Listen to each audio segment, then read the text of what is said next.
Hey everybody, this is James. Marco. Nabil. And Mikey. And this is the Movie Pals podcast number 170. Today we're going to be reviewing discussing, the 2024 Academy Awards, the overall results of it, as well as reviewing the new 4K remaster of the 1986 sci-fi horror film, Aliens. So without further ado, let's get into our topic of the week. It's the topic of the week. So our topic of the week here, as you guys all know, here at the Movie Pals Pod, we watch a majority of the Oscar films, albeit almost all of them sometimes. And this year was no exception. So for the most part, all four of us this time participated in our predictions for Oscar bowling that we posted on social media, Instagram. So some of you guys replied back, some of you guys didn't. It's cool, whatever. But, good times. But it's come and go again. Another Oscar season under our belts. So I do want to just start with you guys. What did you guys think of the overall ceremony there, Marco? As a side note as well, me, Marco, and Mikey also had a little kind of a shindig together. Little broing, I guess, a bit. Little bromance. Little bromance. It was pretty cool. Bro hang. Got some food beforehand, some snacks and drinks, and we enjoyed it and went through our results together. So no, but I thought it was pretty good. I think Jimmy Kimmel made a good host again. He didn't overstay his welcome. He had some pretty solid jokes. Everyone seemed pretty much involved. The performances were solid. The musical performances were pretty solid. Primarily because I knew 2 out of the 3 songs at least. So that helped. Where usually I'm like, I don't think I've heard the song before. So yeah, Marco actually knew all the words to the Killers of the Flower Moon one. I was shocked. Yeah, I did. These guys, they couldn't believe it. Yeah, a tear slowly crept down my cheek the entire time. the announcers were good. The guest announcers were good for the most part. I can't remember if they did the group thing last year or not, but I think that was pretty cool where all of them stepped out and read a bit about the actor or actress being nominated. So I thought that was cool. Oh, for the bigger ones, yeah. Yeah. They tend to switch that up, I noticed, by the way, a lot of times. Yeah, they always try something different. I don't think they did that last year, but I believe a few years back they had done something similar. No, they didn't do it last year, definitely. I don't even think they showed scenes from their movies this time around, did they? No, not this time. They just said something. Yeah, which is weird. We didn't get to see the Oscar cry, unfortunately. Yeah, which was cool. Anyone else? Any other impressions? I like the earlier start time too. Just that as a random thing, but I do agree with what Marco said. Pretty much overall, I mean, everything was pretty good, pretty kicking. I liked the format. Everything was nice. Yeah, I think the jokes were lighthearted, and they were fun to be able to just see the room actually kind of happy compared to what happened last year, and how the mood kind of went down real quick. So I think Jimmy Kimmel did a good job keeping things together and keeping them on time. No mention how there was the slap, by the way. I was like, not a mention. Not even one. I was waiting for it. Well, for you guys, what were some of the... by the way, I agree too. I thought it was a pretty solid one overall. Any surprises overall? Biggest surprise for you guys? I'll start it off. I think one of the bigger ones was Emma Stone winning Best Actress, but it made sense. Yup. She won the SAG Award for it too. And truthfully, I feel like her performance overall was the one to go with. Truthfully, I should have picked it, but I mean, hey, we all chose Lily Gladstone, I believe, so. Yeah. We all wanted her to win, but it is true that Emma Stone was in the entire movie from start to finish. True. So that makes sense. It was a very different film too. Poor Things is a really different kind of cinematic experience, I think. I wasn't mad about it. I was like, it's fine. It wasn't like one of those oh my God, someone got snubbed out of it. For the most part, I was like, that's fine.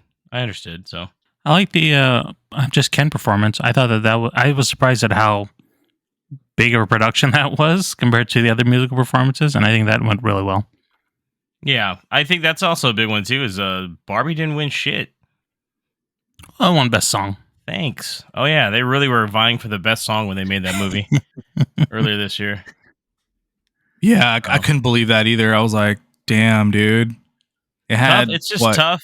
It's just a tough crowd, I think, too. The way that the people that vote for Academy Awards as well, obviously it's it's gotten better overall with more diversity, at least for nominees. But winning wise, I still feel like a lot of the ways that they still follow a lot of trends that they've followed throughout. So it's like, yeah. And I knew early on because it wasn't winning a lot of the other ones. We were talking about it in person and that it wasn't looking good. Early on, I was like, uh-oh. I like how okay. Ryan Gosling sang parts of I Am Enough to Greta Gerwig and got her to sing parts of the song too, kind of as a little nod to her. I thought that was pretty cool. Yeah. Yeah, he was trying to probably hype them up a little bit, like, sorry, guys. Yeah. He's like, at least the food's going to be decent afterwards at the Vanity Fair party, hopefully. Maybe they'll change the vote. Here we go. Yeah, maybe this is what's going to be the deciding factor. No one could tell them that they'd already locked that shit in 3 weeks back. So, like, it's been decided. I do have to say as well, like, votes like it's a Nickelodeon fucking telethon or something. Like, what is going on here? Maybe we'll get a Warren Beatty. Yeah. Sorry, go ahead, Mikey. No, I was just gonna say is like, not that I didn't think they did a good job, or maybe they didn't do enough, but I think Godzilla winning was kind of nice too. That was cool. A little bit shocking, but yeah, and not super big surprise, but I was surprised they got it. There was a lot of other ones I could see winning it still. It was nice to see. Yeah, especially when they did the little breakdown of all the visual ones, especially like we knew Napoleon wasn't going to win shit, but seeing Napoleon and then the CGI they used, I was like, I wasn't even aware that was CGI. I was like, that's pretty cool. I was like, man, maybe they did get it, but I think they were the favorite to win, especially because they were such like underdogs to begin with. So that's like a nice little Oscar story, and they first Godzilla movie to ever win an Academy Award. So for the most part, though, a lot of it was pretty by the numbers, I think, for what we kind of called out. Although, you know, things do happen. I don't think there was anything. I don't think there's anything terrible that happened throughout it. For the most part, everything it didn't go Except over. It went over. Oh yeah. So score-wise, what do you guys want to hope for next year's one? Do you want them to return with like Jimmy Kimmel? Do you think they should do maybe different host again? Try that. It seems like nowadays when they find someone, they kind of stick with it. Although I do kind of miss new hosts every year. I actually do like the hosts. I think they play it safe, right? Like they know this. They know Jimmy Kimmel is going to be like the person that's going to get it right for right now, at least. So if he can do it right this year, he'll do it right next year, right? So it's like they want to keep consistency. I guess is what they're going for. Yeah, I agree. I think that if there was, he brings enough shock when he needs to, but he knows how to toe the line with the crowd, I think also. So it does play safe for them, and he kept the thing moving, so that's always a good thing too. So I think he can take it too if someone in the audience does get mad at him or something, or gives him a dirty face. He seems like he can handle it pretty well. Yeah, it's almost like getting heckled real quick, or if a joke bombs, how can you recover? Yeah, he does a pretty good job at it. He's not. I wouldn't say he's like the funniest guy. I really do hope. I don't know. There hasn't been a really great host in quite some time, so it's better than not having a host, at least in my opinion. So that's true. It was terrible when they didn't have the host that one year. Yeah. So the winner of this Oscar bowling this year, by the way, if you guys follow our social media, this should not be a surprise. It was Nabil, actually, first time winner here. Congrats, Nabil. Thank you. Yay. Congrats. Tell us which website you used.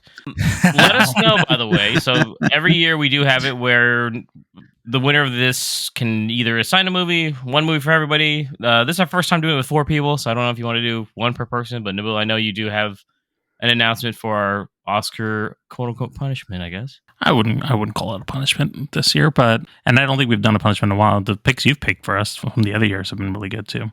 I was running out of ideas, boys. Yeah, I bet. So I did pick a movie for each person to watch. So I guess I'll just kind of tell you guys what it is, and then we'll be talking about it more next pod. Mm-hmm. So I'll start with you, Marco. And I have to say for everybody, I hope you haven't seen these films. It was really difficult to try to pin something together that I was hoping that you either haven't seen or haven't seen for a very long time. So fingers crossed here. But for you, Marco, I picked the 1992 movie John Woo's Hard Boiled. Wow. Never seen it. Good pick. All right. And for you, Mikey, I picked the 1984 film The Toxic Avenger. I have actually never seen it either. So, hey. Good job. And for James, I picked the 1976 film Marathon Man. Oh, nice. So yeah, we will review those. There'll be like mini reviews next time. But yeah, that's cool. That should be fun to go through and watch those movies. So thank you, Nabil. Once again, congratulations. If I was going to lose to anybody, it would be you. Appreciate it. Oh, I appreciate that. Let's move on now to our review of Aliens. Now you freely admit to detonating the engines of and thereby destroying an M-class star freighter. Let's go! Move it out! We sat down there on company orders to get this thing, which destroyed my crew.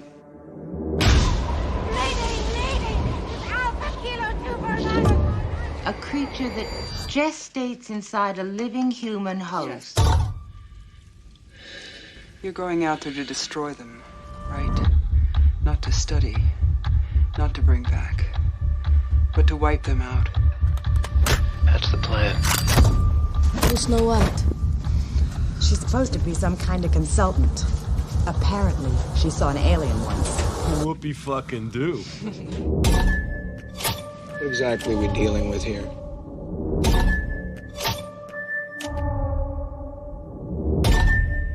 Kane, who went into that ship, said he saw thousands of eggs there. This can't be happening, man. This isn't happening. So who's laying these eggs? So Aliens from 1986 is sitting at a 98% on Rotten Tomatoes. The description is: decades after surviving the Nostromo incident, Ellen Ripley is sent out to reestablish contact with a terraforming colony, but finds herself battling the alien queen and her offspring. Directed by James Cameron, who at this time had only directed Piranha 2, The Spawning, in 1982, and The Terminator in 1984. Written by James Cameron, who also wrote The Terminator, as well as Rambo, First Blood Part 2. David Glare, who also wrote The Money Pit in 1986, Alien 3 in 1992, and Undisputed in 2002. And the famous Walter Hill, who wrote The Warriors 1979, 48 Hours 1982, and Streets of Fire in 1984. This was a summer blockbuster movie released on July 18th, 1986. So I was not yet born. Marco had already done his second shift that night to make it to the movie theater. The budget of $18.5 million this is a box office success with 131 to roughly 183 million. That's quite a gap. I don't know why they count it out that way, but that's the way they do it. So it made a lot of money.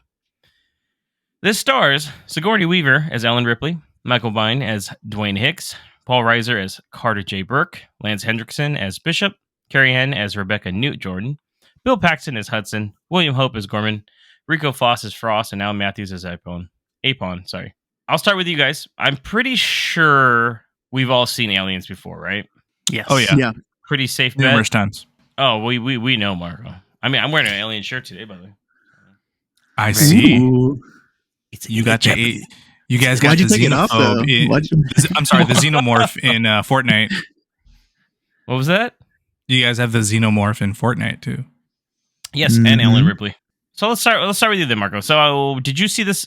How actually old were you when this came out? Did you see this in theaters? I did see it in theaters.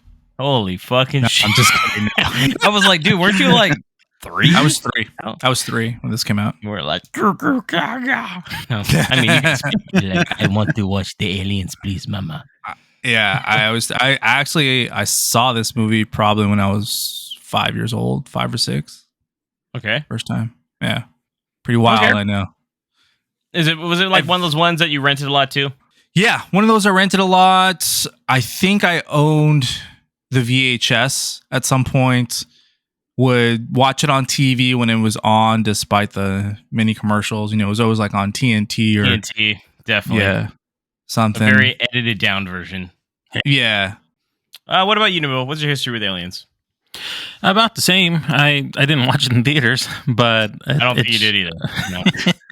I did watch it on this week. Came out like, yeah.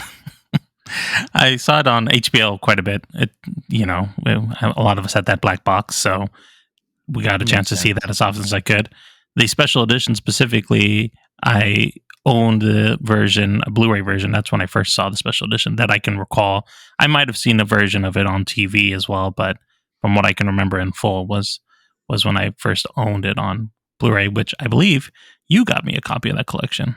So The quadrilogy, I think, at the time, The right? quadrilogy, yeah, all 4 of them. Yeah. What about you, Mikey? I was 4 when this came out, so I did not see it in theaters. So I've seen this a few times, a little bit more than a few, but I've actually never seen the special edition. You guys mentioned the special edition when we were, watching this one here, and I actually even never realized I had a special edition.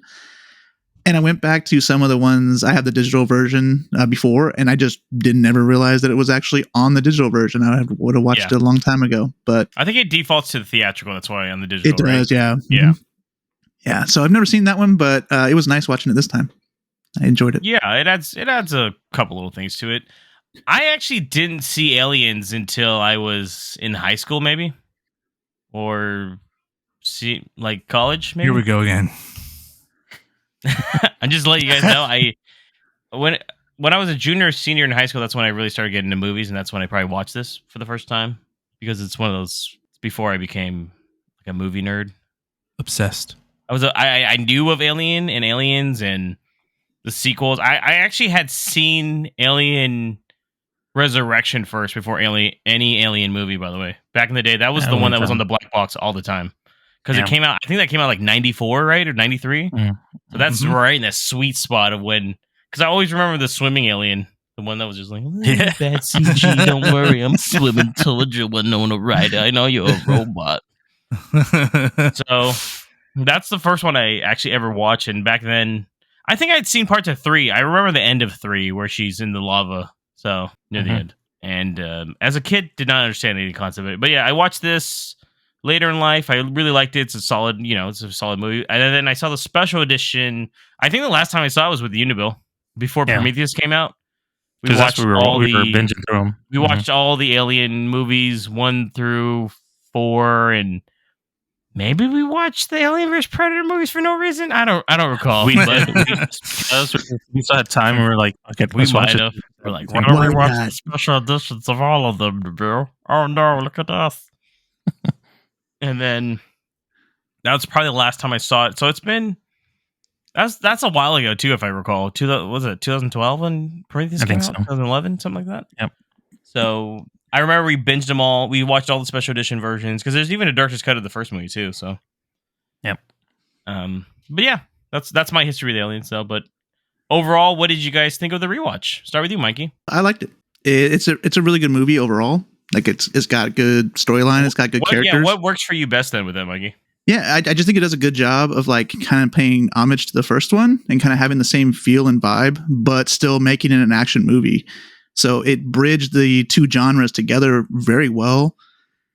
And like I said, the characters, there's a lot of development for Ripley, and just everything kind of with the storyline and everything it goes through. And I don't know about you guys, but in my head, the space travel kind of thing, I don't see like super futuristic like computers and like super high tech. I see like low tech stuff. So maybe it's because I've seen these kind of movies and stuff. So this like version of like space travel and the ships and stuff like that is like my version of how space travel and that kind of stuff would do. So this is just like the perfect kind of movie for me. I like having that kind of, look and how things are. The more dated material, even though it's in the future. So it just hits right for me overall. I'd assume at the time though that this was probably kind of high tech-ish, somewhat. Oh yeah, for sure. Yeah. Just compared to what we have now. Now we're like, oh, that's kind of silly. But I mean, even 20 years from now, we're gonna look at movies that are in the future now, and we're gonna probably think like that was stupid, But what about you, Nabil? Sorry, you're about to say something. No, I agree. This in the same way with Mikey as far as like the connection between the two films. This does a really good job of tying them together and continuing Ripley's story. But also, there's a lot more characters to play with, and you get to spend some time with like Bishop and Hicks and Hudson, and actually see some of their growth, their different quirks. They're all, for the most part, meathead colonial Marines, but at the same time, you get to see a little bit of difference of each character and have fun with that. So I really enjoyed that part of it. James Cameron did a good job of inserting these new characters and us being actually invested into them and what their motives are, whether it's for the right reasons or the wrong reasons, and just really caring about, where they're going and what their goal is and their whole background. So I thought that added a lot more to the, not just the action part of it and the horror part, but just more characters to play with that weren't just going to be extra people for the aliens to kill, essentially. Nice. Marco? Agree with these guys. The character arc for Ripley continues from the first movie onto this. Again, she's a total different person from the beginning to the start. She's, in the first movie, very meek and just ordinary and survives an entire ordeal. In this one, she starts off with trauma, of course, from surviving the first ordeal and also from being 57 years in the future and missing out on everything in her life and her family being dead, to becoming yet again another badass survivor capable of surviving any scenario, the toughest of scenarios. And Cameron captured it very well. What Nabil said, the ensemble cast were really invested in them despite them not having much screen time. He does well enough. Cameron does well enough with the script and with the scenes for us to see these guys have been together for a while. They've been a unit for years. They're brothers and sisters. That whole opening scene of them coming out of cryo sleep and them bantering with each other, you kind of get a glimpse of their lives and get close to them, and you kind of do care as they're getting yeeted one after another by the aliens. And he did a really good job with that. It's really hard to do when you have limited time and you have that big of an ensemble cast, but such a good director and writer can do such things. Special effects also were great for its time. The practical effects were just bar none, man. They looked fucking great in 4K. I agree with Mikey. I think he was trying to describe the used universe, is what they like to say, I guess, in the industry. It really is a used universe. Everything looks like practical and like something we could actually use, and it's tangible. It doesn't look so outworldly where it's like, it's kind of fake, or I can't imagine something like that. So I appreciate that as well. Yeah, I like this movie. I don't love it as much as you guys, unfortunately. I actually prefer the first film a lot more than this movie overall. I like the slower pace, the gradual reveal of it all. This is a much more of a product of the 80s with the, guns blazing, total action film, which is fine. And I think it's a very good sequel. But for me, I have to play kind of the opposite here for you guys. I like it, but I'm not in love with this movie as much as I really like the first film. Like I said, it's just one of those movies that just kind of sticks with me. I like that that's more of a real sci-fi horror. I don't even think this movie's very scary. This is more of a sci-fi action movie to me. That's how I like always a thriller. Look at aliens. Yeah, I would say that, yeah, with little things.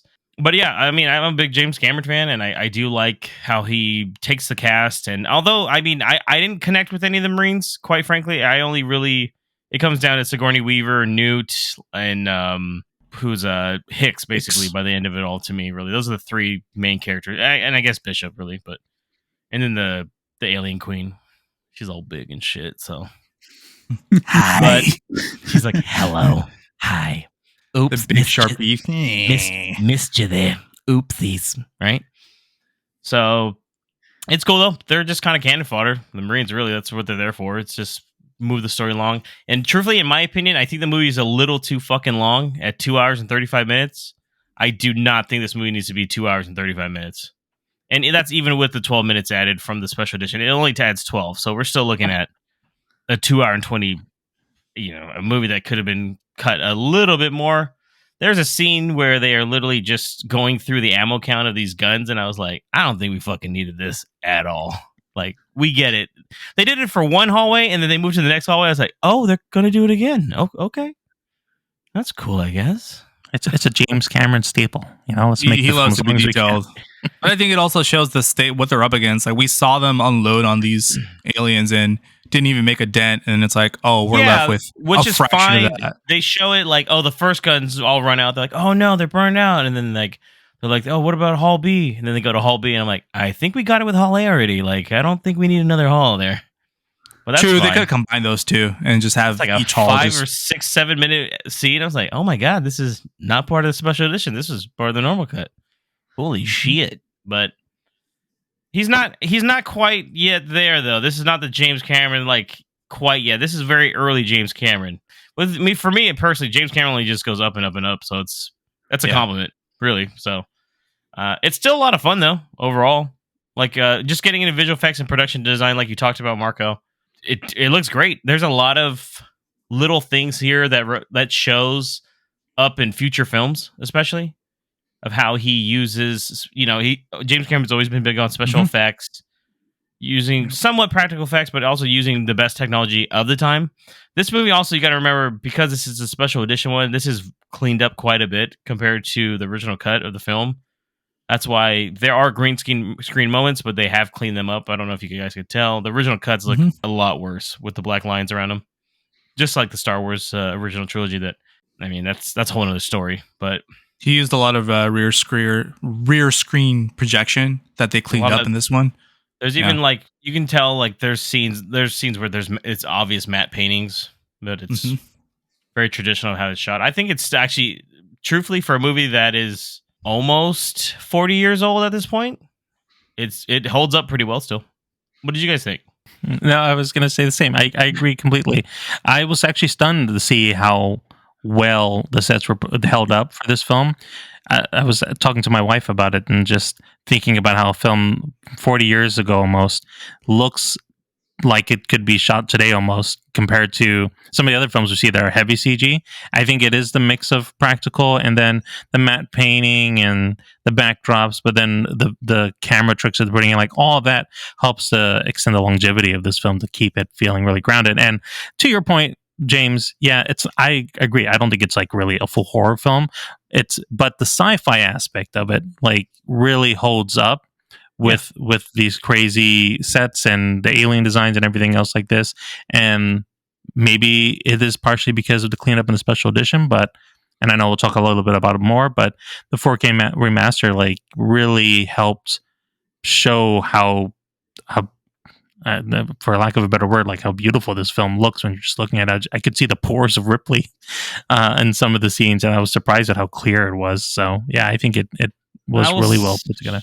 This movie just shows that practical effects still come to good use. Most of the older films that use that, as well as the technology of its time, usually age pretty well. And a lot of modern films that have good VFX still incorporate practical effects, models, actual sets, etc. And it shows that it's worth it to invest in that and to use that in movies. As far as the genre goes, I know this is, of course, not a horror movie, as we've said. It's like a sci-fi thriller, but I like that. I like that the first one is a horror, and I like that this one evolves from that and is a different type of genre. Obviously not the first or last time Cameron's done that. He did that with Terminator 2, where the first one is like a horror slasher movie. The second one is more like a sci-fi thriller as well too. But I like that switch because it's kind of hard to emulate something twice or to do it over and over again. And he's the type of director that likes to incorporate his own style in every movie. So I think it works for me. Yeah, I look at the same thing. It really helps to have a different look on the same movie, right? You're getting a more action-esque movie instead of a horror movie.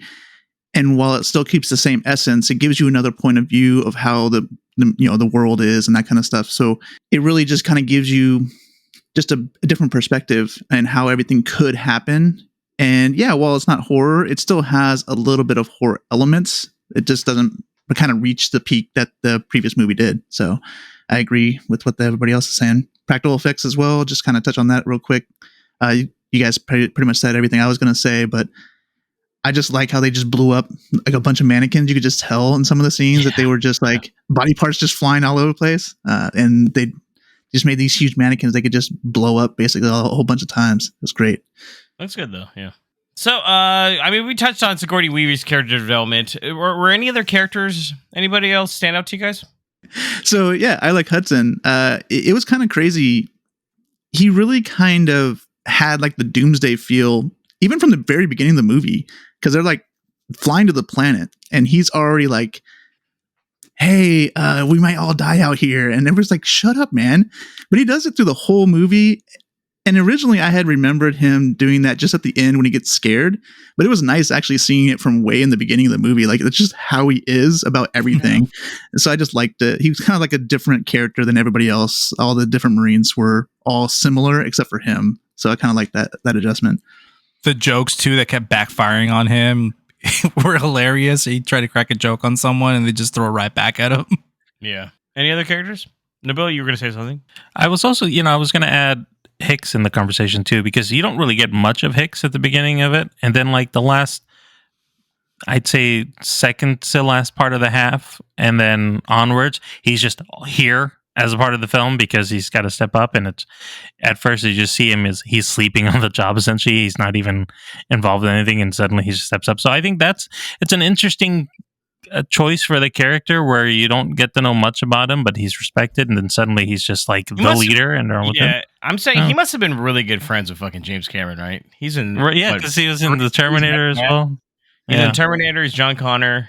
No, not John Connor. Sorry, he's Kyle Reese. Kyle Reese. He's in this movie as Dwayne Hicks, and then he's the bad guy in The Abyss. Yeah. And then what? He's in Tombstone. I don't think he's in that many fucking movies. Like, I don't recall this guy being in too many movies outside of James Cameron films. So I was like, is he in fucking? He was in the Star Wars too. Was he in Star Wars? He's in the Mandalorian. Yeah, season 2. That's right. But I mean, I guess it does count. But he owes him his 80s career, I guess. Basically, right? So I just saw. I keep forgetting he's in this movie. I always remember him in The Abyss because he's so fucking crazy. But in this one, you see him again. I'm like, oh yeah, he's a Marine in this one too. Like, Jesus Christ, dude. Practically the same character, but just not piggybacking on that, Nabil, on Hicks sleeping and having to step up. It shows that he was like the most capable one, is the most chillest one. Like, you see him and you're like, man, what the fuck's wrong with this guy? He's like not with it. He's just sort of like whatever. And then it turns out that he's like the most badass one of all of them in the end, which I thought was pretty cool. Just sweating profusely the whole movie. Yeah. Sweating. Not a scene where he wasn't dripping in sweat. I was like, my God, someone wiped this man's face down. Some heavy gear. Yeah, basically. Even when he got burned, he's like, oh, my chills. He's like, carry me. Oh. How could you grip him being that sweaty? Sorry. Oh, I don't know. I mean, shout out to Sigourney Weaver. I like how that it was. I like that how natural of a character she is compared to. It was just a film from the 80s where the female lead is a badass. I don't feel like they're not. It's not heavy-handed holding like they would do nowadays, where all the advertisements would be like, something about some bad bitch problems or something. I don't know. You know what I'm getting at here? Where it's like more natural. It feels like we don't need you to force feed it down my throat. That's why I probably like this character a lot better than any. I don't know. I'm not trying to come off as fucking sexist, but it's coming off as sexist as I'm saying it out loud. So. No, I know what you mean, man. It's good writing. They're writing. Like, I don't need you to Ripley throw as a it down my character. throat of like look, she's a badass. This is why you should like her. Like, I mean, I can just watch and come up with that on my own, right? Right. But those characters that you're describing are written poorly. That's why. I think that's It comes down to that. Because they're not even like calling out that in any of these films, like, oh, she's a woman that stepped up. There's no like tagline like girls gotta do what a girl's gotta do. That's some shit you would see like today. Like, oh my God. She's a character who she was of high ranking, and that was her job, and she stepped up, and it just kind of carried through. And there wasn't any sense of anything else throughout the film to say otherwise, She's just a blue collar worker, technically. Yeah, really. She shows and doesn't tell. She demonstrates it with her actions and with the lines that they write for her rather than the movie telling us. And it's like, oh, okay, show us, dude. Have her do the badass shit in a good way and not in a fucking cheesy way. And that also plays to the horror element a little bit, right? Because like the final girl kind of thing that was like a big kind of slasher type of thing that was around in the area. She's technically not a final girl though. There's plenty of other survivors. I'm just saying, yeah. Well, in the first film though, the first film, yes, technically yes. And you get that same vibe in this one. It's not as apparent as the other one, but you still get the same vibe a little bit. She kills it in this one, though. 100%. Yeah. I agree with James on there. Her performance is great, and apparently she had a lot of notes she gave James Cameron for her. he tried to accommodate as many of them as he could, but obviously there's visions that he had for the character, but they got along pretty well as far as what they wanted to do with the character, which I thought was cool. We kind of talked about it between Aliens and Aliens 2, how there's a difference between the two. I look at it that, like we talked about, there's completely two different films in a way. They are sequels, that's how they tie together, but the overall themes of both films is very different. I almost think like Alien is akin to Jaws, where the less you see, the scarier it is, because you really don't see that alien until near the end of the film, where he does, once again, Marco, like that, when they catch them. Hi, caught me there. Sorry about that. Check out your friends. This one he goes back to the vents. But when the first one that appears turns around, he's like, hey. He's like, peekaboo, I'm wearing Reeboks. Oopsies. So, but maybe that's why I like it so much, because he's goofy. No, but it's just like a different theme. I think I don't think it takes away from this one. It's just I always see them as two different, thematically at least, different kind of films, and we've already touched upon it, so I don't want to beat it to death. But do you guys prefer this one compared to the first one? Most people do. I actually like the first one more, personally, but the second one's great. I think the second one is. God damn it! Yeah. the second one is really good. But the first one, I want to be part of the Aliens too. Hi. with the queen morph costumes. Yeah. I like him both. On the little string, he pulls a string, and the tail whips around. He's like, look at me. I like them both equally, dude. It's like you said, James. They're both. If you had to shoot one right in the fucking face right now, Marco, which one is it? No, I'm just Aliens. If I had to choose one, 100% between the two, Aliens. I have more history with it. It's the first one I saw.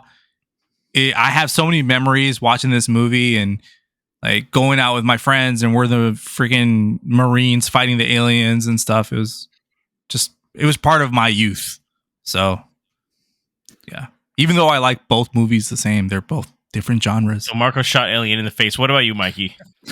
I need you to fucking commit. He's like Marco, I kind of like them both. But if I do have to choose one, I do like Alien better than Aliens. I just really like horror in general. Just a heads up, yeah. I believe were we all together when we saw it in theaters? The re-release of Alien? No, I was with you. Somebody was with me. Was it Marco and I know I saw it in the theaters. I don't remember if I saw it with you guys though. It probably was, because I remember I went home and I watched the special edition the same night. I saw it twice in one night. I was like, oh, let me see the differences now. Yeah. Couldn't find the differences.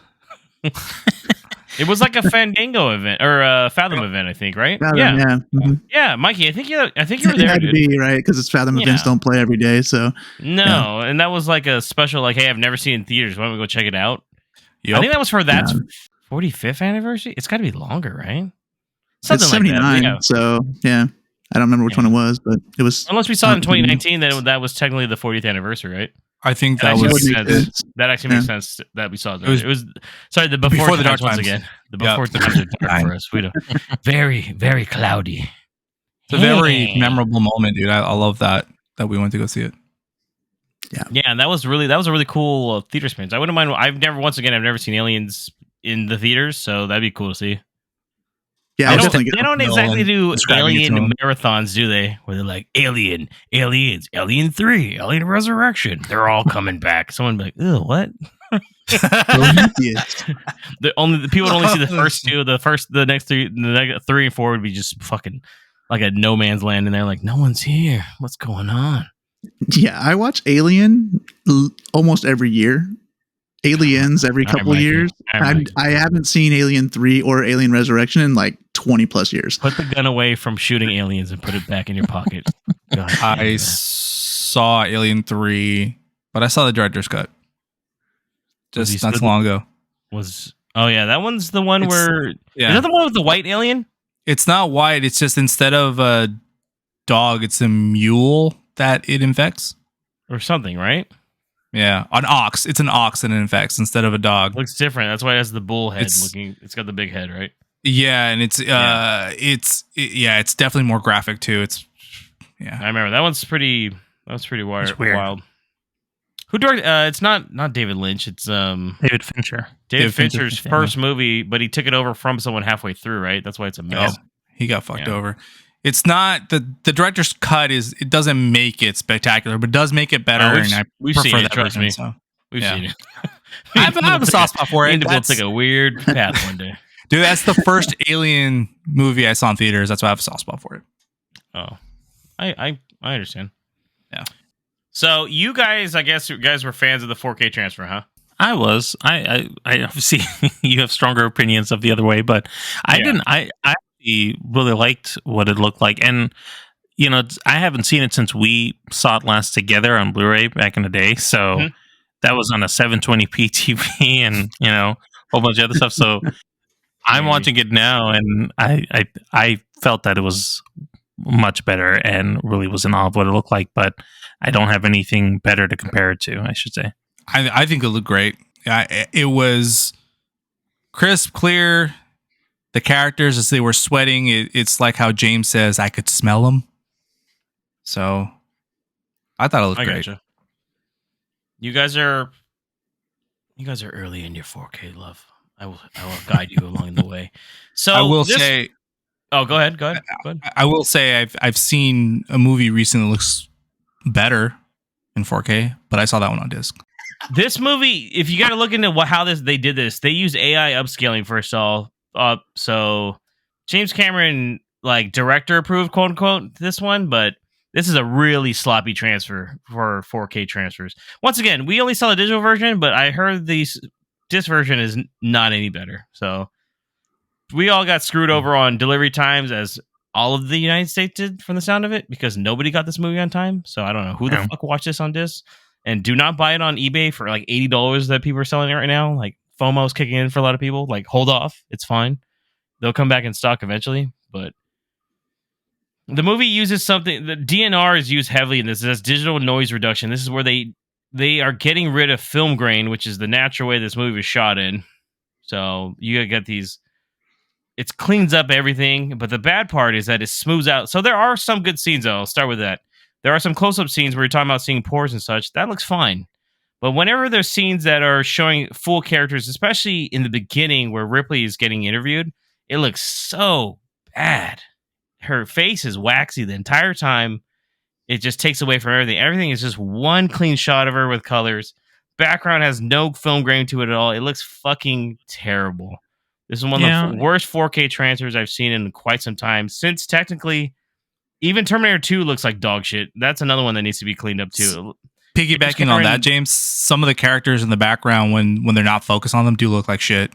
Yeah, they look terrible. I would agree with that. Once again, it's a source of AI upscaling. This is a really sloppy transfer.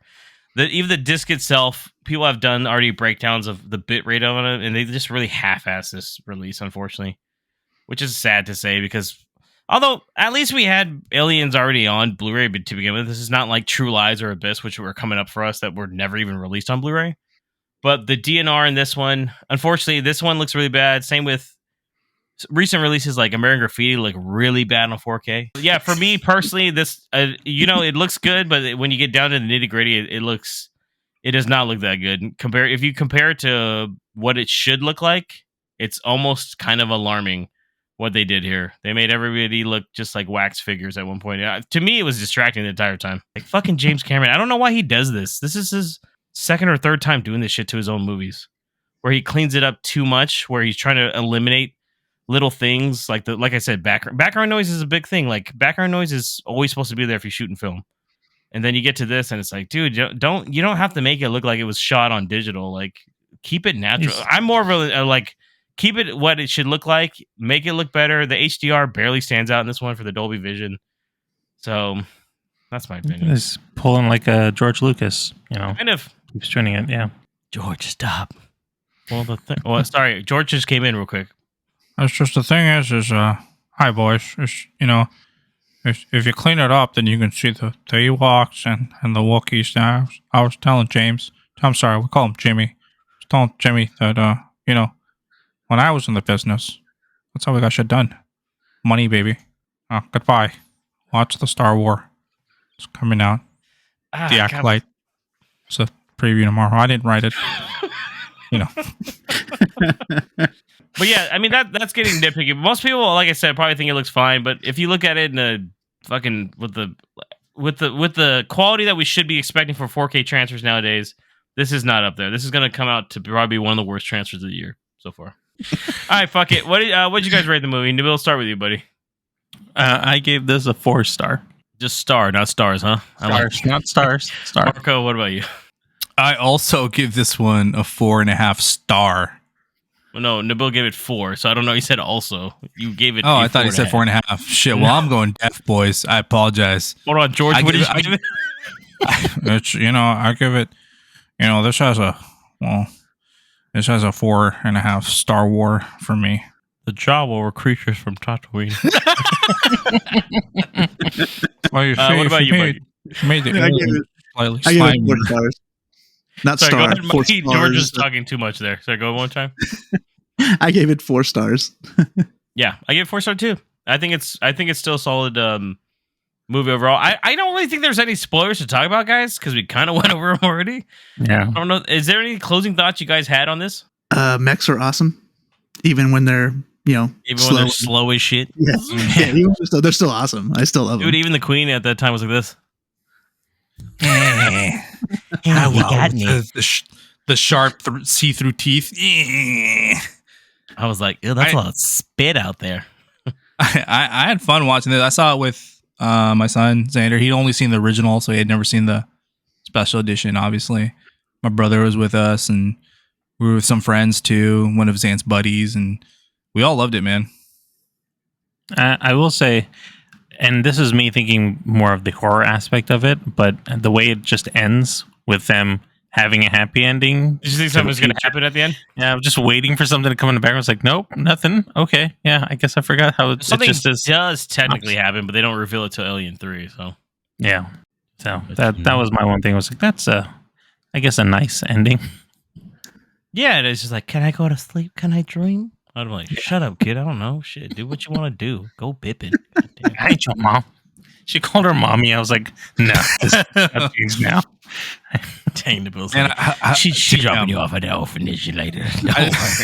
I like that part, man.